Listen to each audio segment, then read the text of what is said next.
자, 오늘 이 2주차를 맞으면서 청소년 목적으로 강의를 시작해 봅시다. 자, 그럼 강의 시작합니다.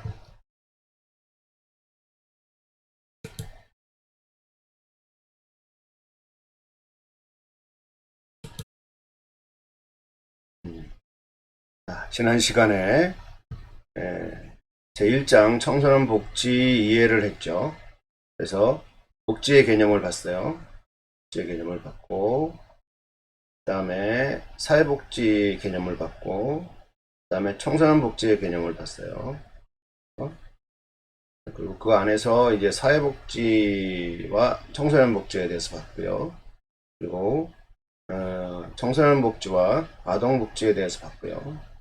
그리고 사회복지와 청소년 복지의 가치에 대해서 봤고, 그리고 청소년 복지 마지막으로 청소년 복지 개념까지 봤습니다. 자, 복지의 개념을 잠깐 리뷰해 보면은 복지란 웰페어죠, 웰페어. 그래서 웰빙 이라는 단어를 쓰고요. 그 다음에 웰빙을 위해 국가나 사회가 개입하는 행위를 지다라고 얘기해. 국가와 사회가 개입해야 되죠. 네, 웰페어다 봤고요. 그 다음에 이 복지국가란 단어는 1939년부터 사용하기 시작했다고 그랬죠.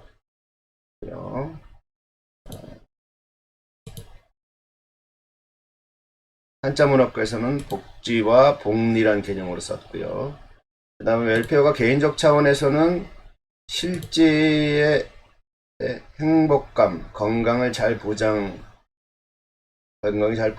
것, 이것을 말한다고 그러고, 집단적인 차원에서는 도덕심이 침투해 물질적, 경제적 측면에서 구성원의 행복감, 그 다음에 건강, 재산, 도덕성, 심리상태, 환경 등에서 행정과 민간기관 등 사회적 노력에 의해 조직적으로 제공되고 유지되는 거. 조직적으로 제공되고 유지되는 거죠. 사회적 문제를 해결하기 위해서.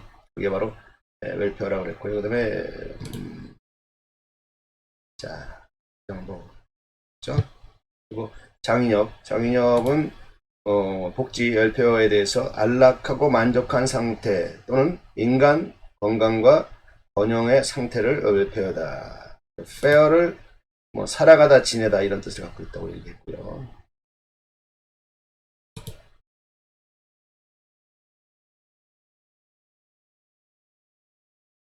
네, 다음 사회복지 개념을 좀 리뷰해 봅시다. 그래서 이제 소셜 사회란 단어는 리뷰해 보면은 더 존슨은 두 가지를 말했죠.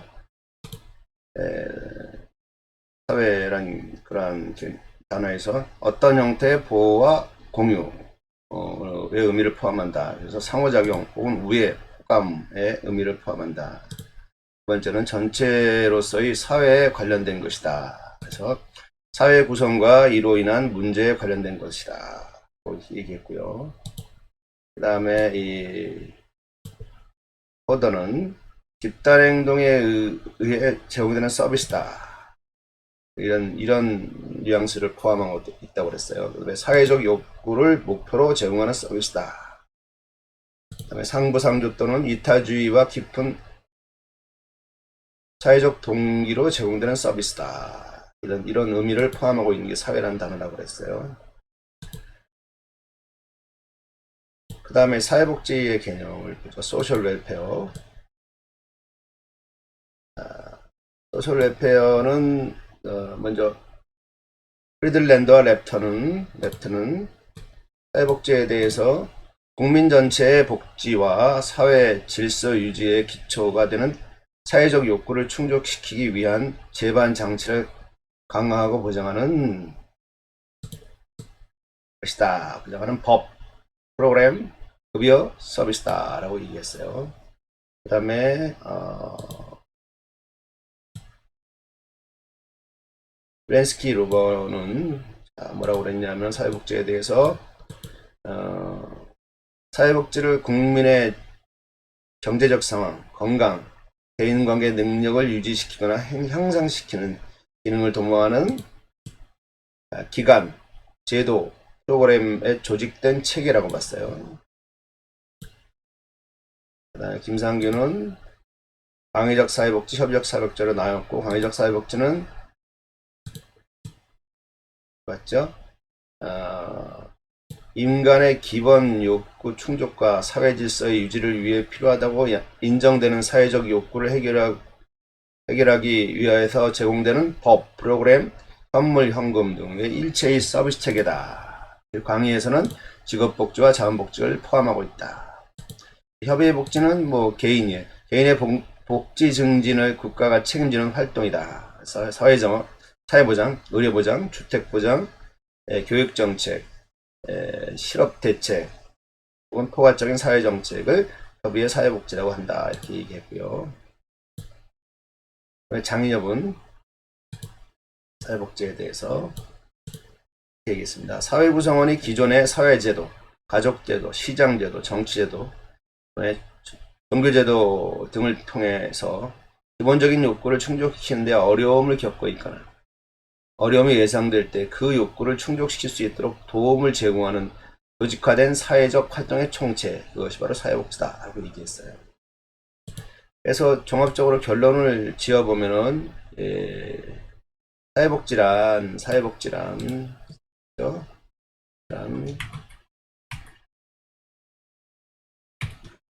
인간의 기본 욕구 충족과 사회적 욕구의 해결을 위한 국가 차원의 조직적인 활동이다. 그 차원의 조직화된 활동, 이게 바로 사회복지다. 그건 국가가 하는 거죠. 바로 사회복지다고 결론을 내립니다. 자, 그럼 청소년 사회복지와 청소년 복지에 대해서 봐봅시다. 지금 사회복지에 대해서 봤죠? 이렇게 해서 인간의 행복을 추구하는 실천적 활동이다. 사회복지는 실천학문이고 응용사회가 영역에 포함되는 학문이다. 앱에서 청소년 복지는 청소년이 행복하게 살아갈 수 있도록 돕는 실천적 활동이 청소년 복지다. 그래서 청소년과 복지에 관련한 다양한 학문의 기반을 둔 실천 학문이다. 같이 얘기했어요.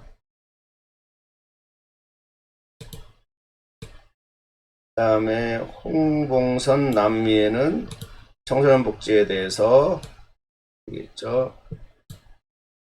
청소년 복지는 아동복지와 구별되는 독립된 사회복지 분야의 하나다. 아동복지와 구별돼야 된다는 거예요. 청소년의 기본적 욕구의 충족과 건강한 성장과 발달을 촉진시키기 위한 것이다. 한 사람이 청소년이 사회 구성원의 한 사람으로서 구체적인 삶을 영위하도록 하는 목적을 갖고 있다. 또 청소년을 둘러싼 환경이 청소년의 성장을 돕기 위해 최적 기능을 발휘할 수 있도록 청소년과 가정, 사회를 통해 직간접적으로 제공되는 모든 사회정책과 관련 제도 및 전문적인 활동을 말한다.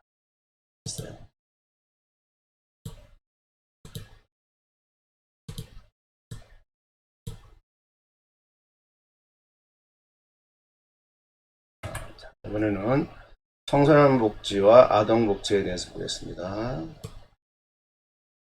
먼저 아동 복지. 아동복지에서의 아동의 개념은 아동복지법에 의해서 18세 미만으로 정의됩니다. 그리고 아동복지는 대상과 목표가 뚜렷합니다. 1960년대 아동복지를 기반하고 있고요. 자, 청소년 복지는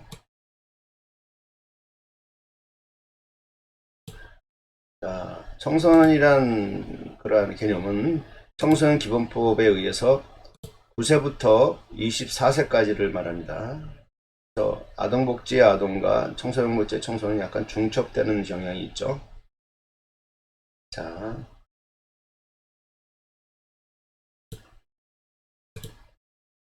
1988년 사회복지사 자격시험 선택 과목으로 청소년 복지가 들어감으로써 이제 등장하기 시작했다.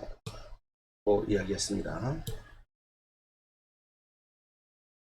자, 이번에는 사회복지와 청소년 복지의 가치에 대해서 보겠습니다. 먼저 인간의 존엄성. 이 가치가 되게 중요해서 복지에서는. 그래서 네 가지 가치를 이야기합니다. 인간의 존엄성, 클라이언트의 자기결정, 그 다음에 서비스의 사회적 책임성 지향, 배분적 사회정의력.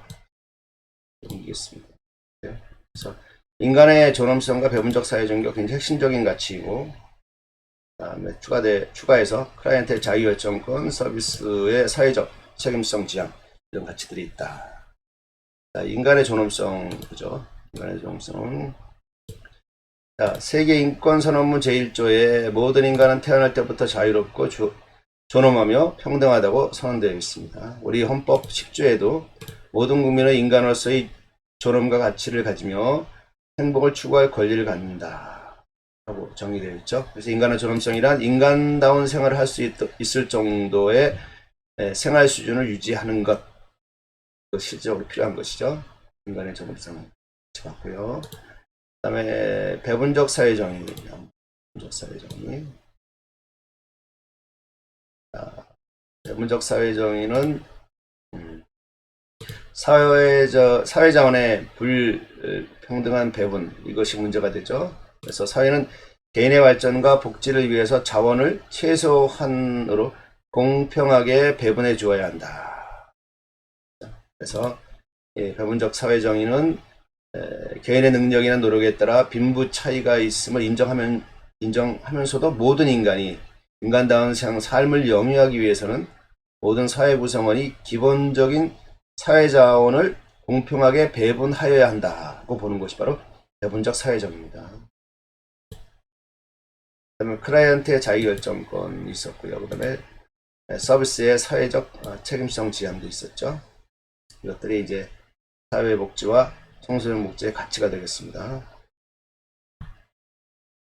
자, 그 다음은 청소년 복지의 개념을 리뷰해 보겠습니다. 청소년 복지의 개념에서 필수적으로 고려되어야 하는 사항은 교육과 환경, 보건, 직업, 인간성 회복 문제와 여가선용 문제가 고려되어야 된다고 보고 있습니다.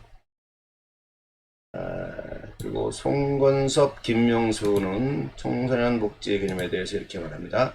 청소년의 올바른 성장과 발달을 목표로 청소년에게 일정한 사회적 역할과 책임을 부여하는 동시에 청소년과 성의 참여와 공동의 노력을 통해 청소년의 능력을 향상시키고 다양한 삶의 기회를 마련해주는 재반 복지 활동이 바로 청소년 복지라고 이야기합니다.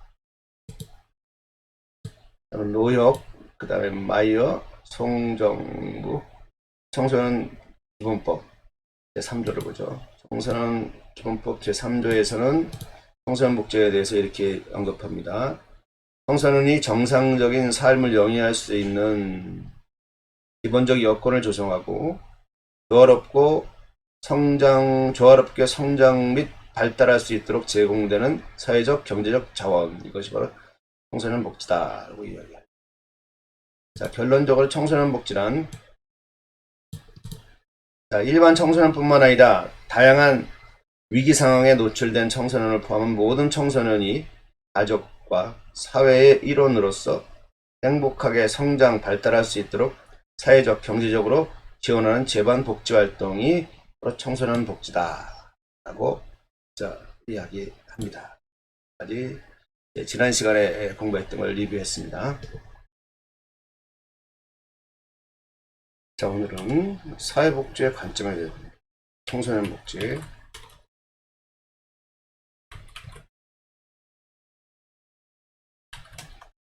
관점에 대해서 보겠습니다. 자, 첫 번째로 사회복지로서의 청소년 복지 이야기하겠습니다. 사회복지로서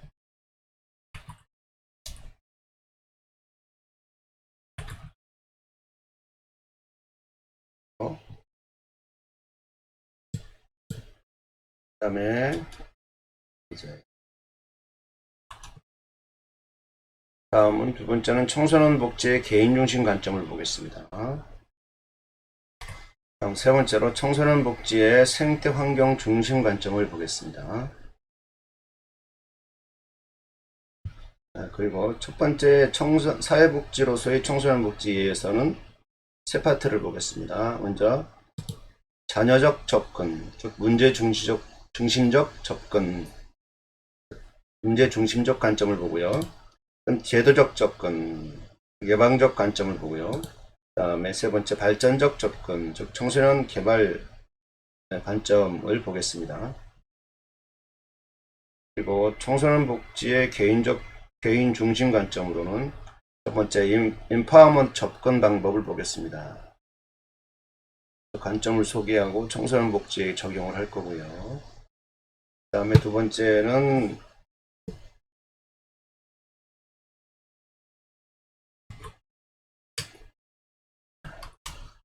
권익, 공모 관점을 보겠습니다. 그래서 관점을 소개하고요. 또 청소년 복지에 적용해 보겠습니다. 다음 세 번째는 이제 해결 중심 관점을 보겠습니다.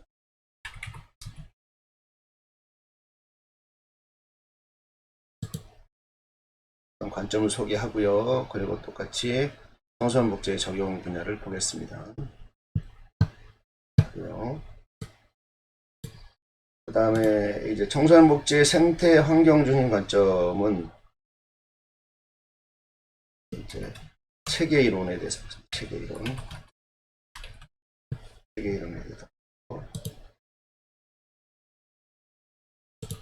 두 번째는 생태학적 관점, 생태학적 관점을 보겠습니다.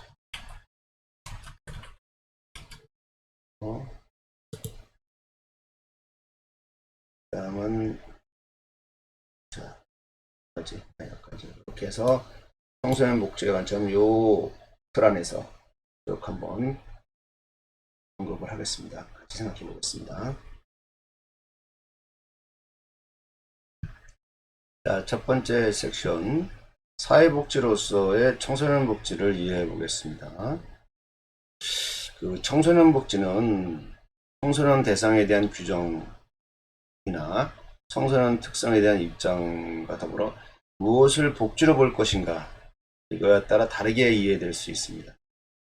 특히 이제 국내 청소년 복지는 청소년의 생존과 생활에 대한 복지권의 기본 이념에 입각해서 청소년 행복과 성장을 도모시킨과 동시에 청소년의 독립성과 주체성을 인정해주는 것을 목적으로 합니다. 그래서 이 청소년 복지의 그 주체는 누구냐면 청소년이죠. 청소년 그리고 또 청소년을 포함한 가족 그리고 사회 구성원 전체 이렇게 볼 수 있어요. 주체는 청소년, 다음에 청소년을 포함한 가족, 그 다음에 사회 구성원 전체가 주체가 된다. 그리고 대상은 누가 되냐? 대상은 바로 모든 청소년이 바로 청소년 복지의 대상이 되겠죠. 그럼 수단은 어떤 거냐? 수단은 제도적, 정책적, 기술적 서비스 등 조직적 재반 활동이 바로 수단이다. 그래서 이런 것들을 갖고 있는 사회복지 한 분야가 바로 청소년 복지라고 이해했습니다, 우리가. 그리고 이 청소년 복지를 좁게 청소년 욕구와 그다음에 사회환경 간 상호작용에서 적응하지 못할 때 일어나는 문제에 대한 지원이 청소년 복지인가? 아니면 청소년 삶 전반에 미치는 사회 문제를 해결하기 위한 지원이 청소년 복지인가? 예, 자, 이러한 문제에 답하기 위해서 청소년 복지 차원에서 청소년 복지를 살펴볼 필요가 있습니다. 그래서 청소년 복지에 이해할 때 첫 번째 자녀적 접근이 있고요. 두 번째로는 제도적 접근이 있습니다.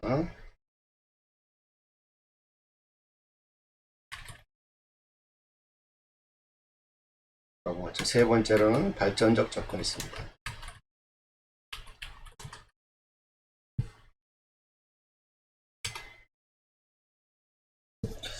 자, 우리가 전에 사회복지 개념에서 배웠죠. 사회복지에 대한 자녀적 관점이 무엇인가요? 기억나시나요? 사회복지에 대한 자녀적 관점은 사회적 기능을 제대로 수행하지 못하는 계층에게 공공부조나 사회적 서비스가 시혜적으로 혜택을 주는 거죠. 시혜적으로 제공되어야 한다는 관점이 바로 자녀적 관점이죠. 그래서 그 적절한 그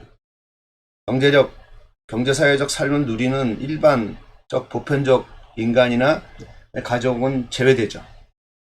제외된 틈새에 놓인 그런 개인들, 그리고 사회적 취약계층, 그것을 위해서 보충적 서비스를 제공하는 것이 목표인 것이 바로 자녀적 관점이죠.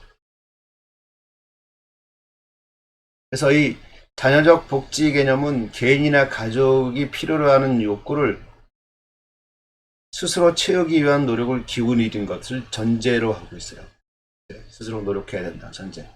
그리고 그 노력에서 요구되는 자원이 부족하거나 여의치 않을 경우 그 공백을 메우는, 그 공백을 보완하고 메우는 그러한 별도의 복지 서비스를 실시해야 된다고 보는 것이 바로 자녀적 관점이에요. 즉 보충적 관점을 갖고 있다. 그래서 보충적 관점을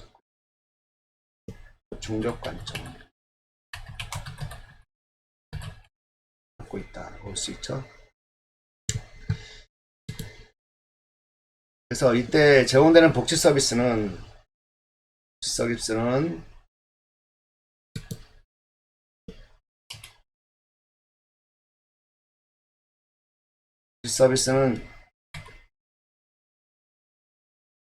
잠정적이고 그리고 일시적이고 그리고 대체적 구호의 성격을 갖고 있어요. 구호의 성격을 갖고 있는 것이 자녀적 복지 서비스다.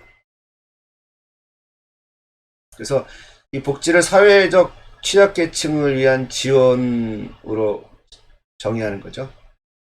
그래서 국민 전반의 복지 양성을 위한 국가의 역할은 최소화하는 거예요. 해야 된다고 했습니다. 그래서 그것을 선별주의 원칙 이라고 하죠.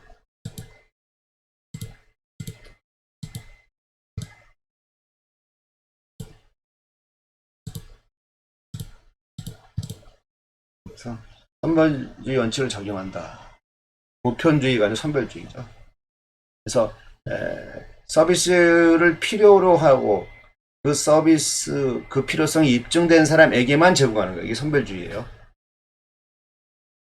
그렇기 때문에 이 복지 서비스를 지원받는 사회계층은 주로 하층입니다. 하층. 그래서 이 자녀적 관점은 낙인 효과를 갖게 됩니다. 낙인 효과. 가난하다. 승리, 시혜를 받는다. 이런 낙인 효과. 그렇죠?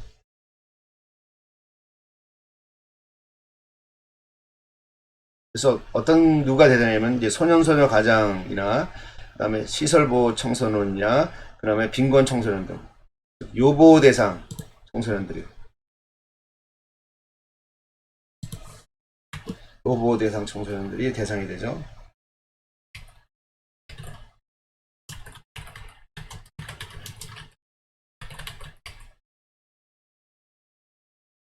이 청소년들이 인간적 생활을 영위할 수 있도록 지원하는 것을 의미한다.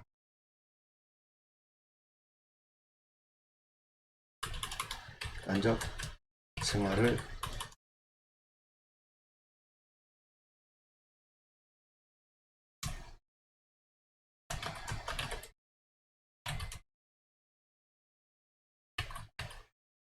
하는 것을 의미한다. 그 초기 청소년학의 관심은 어떤 거냐면 이 청소년 선도, 그렇죠? 청소년 문제에 대응하기 위한 어떤 청소년 선도, 청소년 보호 여기에 있었죠.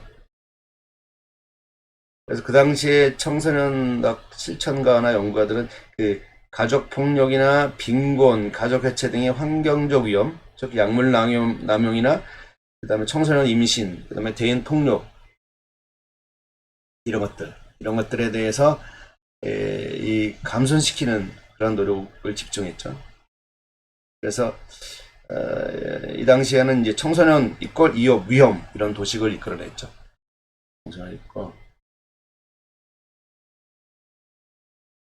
그래서 청소년 문제 감소와 예방에 대한 사회적 관심을 많이 쏟았어요. 이때 이제 이러한 접근 방식의 청소년 이해는 어떤 거예요? 청소년은 불완전하고, 그렇죠? 청소년은 그렇죠? 불완전하고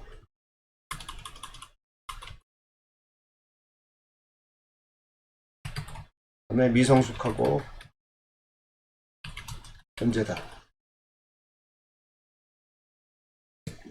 규정 이런 저질 규정을 했죠. 그리고 청소년 복지는 사회적으로 소외되거나 적응에 실패한 청소년들의 신체적, 심리적, 사회적 자립 능력을 돕는 소극적인 지원 측면을 굉장히 강조했어요. 이게 자녀적 복지죠.